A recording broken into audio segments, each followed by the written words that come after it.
Breaking news in the Bronx. This is Bronx Fan Central. This is Ryan Carter, and this situation could change everything for the Yankees. A name is circulating behind the scenes. 23 years old, all-star, an OPS close to 1, team-controlled contract, perfect on paper. But the price? That's where the story gets complicated. Washington isn't giving anyone away, and the question no one wants to answer is, are the Yankees willing to bleed their farm system to get this deal done right now? Stay here, because this decision defines the season. A name is circulating behind the scenes. 23 years old, all-star, an OPS close to 1, team-controlled contract, perfect on paper. But the price, that's where the story gets complicated. Washington isn't giving anyone away, and the question no one wants to answer is, are the Yankees willing to bleed their farm system to get this deal done right now? Stay here, because this decision defines the season. 23 years old, outfielder for the Washington Nationals. The numbers he's putting up in 2026 are not normal for someone his age. An OPS of .954, 7 home runs in 21 games, 18 RBIs, 4 stolen bases, and an ability to get on base that very few players in the National League can replicate. But what concerns me isn't the talent. That part is obvious. What concerns me is everything that comes with it. Think about it. When you go after a 23-year-old all-star with a team-controlled contract on a rebuilding team, you already know how the negotiation table looks. Washington sits down, sets the highest possible price, and waits, because they're not in a hurry. The Nationals know that San Diego wants him, that Houston wants him, and that the Yankees need him. When you need something more than the other side, you lose the negotiation before it even starts. That's the real dilemma. Wood in the lineup makes sense in every tactical way, but the cost could turn a smart decision into a mistake that haunts the Bronx for years. Behind the scenes, what's being said is that the Yankees have been closely monitoring the Nationals' situation. This isn't new.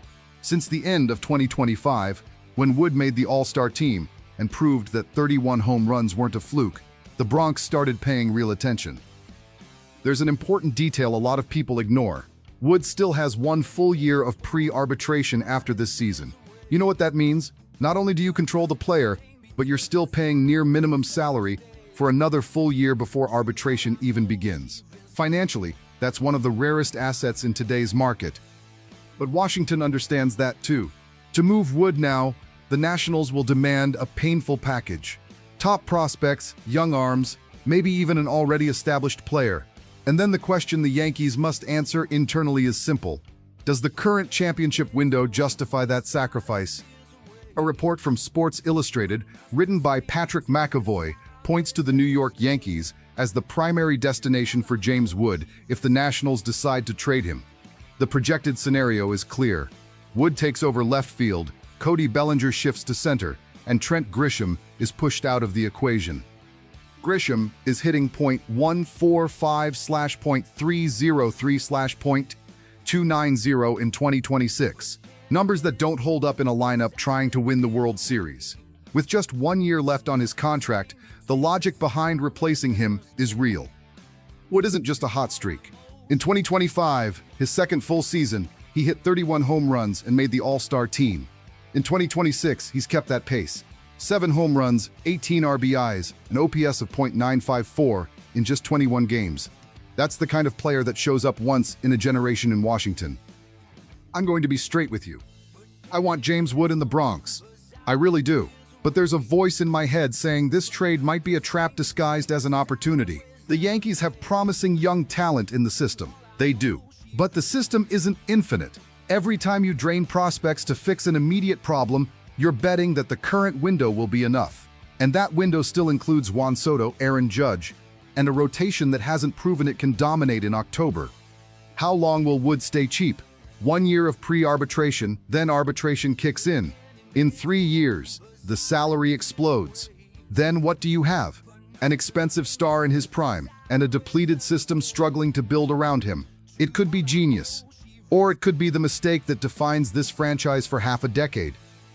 The Yankees entered 2026 with 12 wins and 9 losses, tied for first place in the American League East. A solid start, but not dominant. And within this roster, the offense still shows inconsistencies, that raise concern. Historically, the Yankees have always preferred attacking the market rather than waiting for development. That's the Bronx philosophy. If elite talent is available, you go get it. But the results have been mixed. Stanton came at a massive cost and never delivered in the playoffs. Fans who lived through the early 2000s dynasty know the difference between assembling a roster and building a true championship team. Let's map out what could happen. If the Yankees pull off the trade early in the season, Wood arrives, energizes the lineup, and the Bronx finishes among the best teams in the American League. The risk? It depends on what they gave up. If top prospects are gone, any early playoff exit will feel like a complete disaster. If the Nationals perform well in the second half and decide not to trade him, the Yankees reach the deadline without an outfield upgrade. That path hurts less long-term, but it could cost them the present season. And there's a third scenario. Another team outbids them. San Diego has an elite farm system. Houston does too. If the Padres or Astros land Wood, the Yankees are left watching. And then the pressure from the fan base explodes. Every path is real, and every path comes with a high price. You, who've followed this team for years, have you noticed the pattern? The Yankees are linked to every major trade rumor. Every summer, the Bronx is tied to a big name. Sometimes it happens, sometimes it doesn't. But the constant pressure to chase the next superstar slowly wears down the system. Drop a like to support the channel, because this kind of breakdown takes work, and every click helps Bronx Fan Central keep delivering real analysis for fans who truly understand the game. And now it's your turn. Is it worth sacrificing 2 or 3 top prospects to get Wood in left field in 2026? Think carefully before you answer in the comments, because this decision isn't just about this season. It's about what the Yankees will be 5 years from now. James Wood could be the next superstar in the Bronx, or the trade that cost the franchise its future. The answer? The Yankees haven't made it yet. But when they do, there's no going back. So tell me in the comments, would you make this trade?